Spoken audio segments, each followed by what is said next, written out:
Mama yere ni ma somo le pe re shin na ba le pe re ba lo sun pi khin ya re naku le phit ni mama yere VC ပြန်ပေးပါတော့တဲ့မမေဒီရဲ့ comment ကိုအမှဆိုရင် reply ပြန်ဖို့အစီအစဉ်မရှိဘူးဒါပေမဲ့နှစ်ခါတော့ဟာလောက်တက်ကြီးတို့ရေဒီနေ့ဗီဒီယိုလေးကတော့အိမ်တော်တဲ့အမျိုးသမီးတွေအတွက်ကြီးတဲ့တယ်လို့ထင်ပါတယ်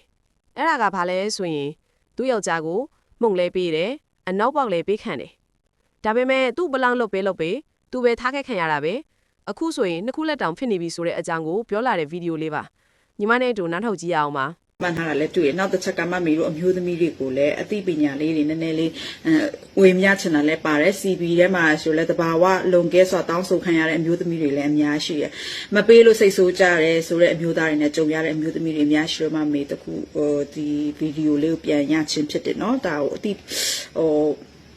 အသိပညာအနေနဲ့ပဲကြည့်ပေးပါလို့မမေပြောချင်တယ်မမေတို့အမျိုးသားတွေကို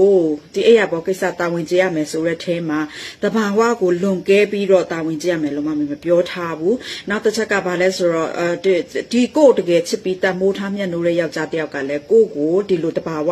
လွန်ကဲတဲ့အရာမျိုးတွေပေါ်မှာမတောင်းဆိုဘူးเนาะအဲ့ဒီအချက်ကိုကိုယ်တိုင်တည်ထားမယ်ကိုလည်းကိုယ်တိုင်တည်ရမယ်ကိုတကယ်ချစ်ပြီးလက်ထက်တဲ့အမျိုးသားတစ်ယောက်ကကိုနာကျင်မှာလဲကြောက်တယ်သူဘလောက်ပဲကောင်းနေပါစေကိုနာကျင်မှာကိုစိုးရိမ်နေအဲ့တော့ဒီလိုအရာတွေနဲ့ဘယ်တော့မှမတောင်းဆိုအဲ့လိုတောင်းဆိုပြီးဆိုရင်ဒါကိုလည်းမချစ်လို့နော်ကိုတန်မှုမထားလို့ तू ကောင်းမှုအတွက်ပဲ तू ကြည့်လို့ဒါတဏှာကြီးလို့အဲ့လိုယောက်ျားတွေကိုလက်ရှိကြုံတွေ့နေပြီဆိုရင်တော့ဒါကိုယုံထွက်လိုက်တော့ပေးစရာအကြောင်းလည်းမရှိဘူးဒါမမီပြပြပြောတာအဲ့တော့ဒီစိုးနဲ့ဆက်ဆံခြင်းအဆိုးကျိုးတွေအများကြီးရှိတယ်ဒီထိုးတွင်းတဲ့သူတွေကဒါသူကတင်းကျပ်မှုကိုကြိုက်နှစ်သက်တယ်ဆိုပေမဲ့ဒီထိုးတွင်းခံရတဲ့သူတွေရဲ့အဆိုးကျိုးကအများကြီးပဲဒီစိုးပေါက်ကကျတော့ဒီမိမကိုလိုတဘာဝချောစီကိုထုတ်ပေးထားခြင်းမဖြစ်တဲ့အတွက်ကြောင့်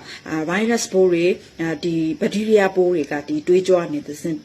ဘောနော်ကူးစက်နိုင်တယ်နောက်တစ်ချက်ကဘာလဲဆိုတော့သူကဒီမိမကို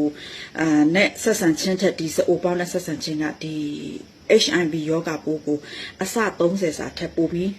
မြန်ဆန်စေတယ်ပေါ့နော် HIV ယောဂပိုးကူတာနောက်တစ်ခုကဘာလဲဆိုတော့ဒီနောက်ပေါက်နဲ့ပဲအမြဲတမ်းဆက်ဆံအကျိတ်များစွာဆက်ဆံခဲ့လို့ရှိရင်နောက်ဒီကိုယ့်ရဲ့မစင်တွေကိုမထိန်ချုပ်နိုင်တဲ့ယောဂတွေကိုဒီကိုယ့်ရဲ့မစင်တွေကိုလုံးဝထိချုပ်နိုင်စွာမရှိတဲ့အရာတွေလည်းဖြစ်တတ်တယ်။နောက်ပြီးဒီမိမကိုဒီစိုးပေါင်းနဲ့ဆက်ဆံပြီးတော့မိမကိုနဲ့ပြန်ဆက်ဆံလို့ရှိရင်လည်းစီးလမ်းကြောင်းထဲမှာလည်းပိုးဝင်ပြီးတော့စီးလမ်းကြောင်းပြဿနာယောဂါတွေလည်းကူးစက်ခံရတယ်အများကြီးပဲစိုးကျိုးတွေကတော့လေနောက်တစ်ချက်ကဘာလဲဆိုတော့ဒီစိုးပေါင်းနဲ့ဆက်ဆံပြီးတော့ဒီပါစနဲ့ပြန်ပြီးဆက်ဆံမိတဲ့အခါကြလို့ရှိရင်လည်းဒီနှစ်ယောက်စလုံးကဘာယောဂါရတယ်လဲဆိုရေယုံအသေးရောင်ယောဂါတွေနောက်ပြီးတော့ဒီHIV ယောဂါတွေလည်းဒီလိုအမြန်ဆန်စွာကူးစက်နိုင်တယ်ဆိုတာသိထားရမယ်အဲ့တော့လိုအပ်တာထက်ပိုပြီးလည်းမချစ်နဲ့လိုအပ်တာထက်ပိုပြီးလည်းမပေးနဲ့လိုအပ်တာထက်ပိုပြီးလည်းအမျိုးသားတွေကမတောင်းဆိုနဲ့လို့မှမေးချင်ပေးချင်ပါတယ်ရှင်ကျေးဇူးတင်ပါတယ်ဗီဒီယိုလေးကတော့ဒီလောက်ပါပဲရှင်ဗီဒီယိုလေးနဲ့ပတ်သက်ပြီးဘဟုတုတရတယ်ဆိုရင် channel လေးကို like and subscribe လုပ်ပေးခဲ့ဦးတို့ပြောရင်နောက်ဗီဒီယိုမှာပျောက်တွေ့ကြပါမယ်ရှင်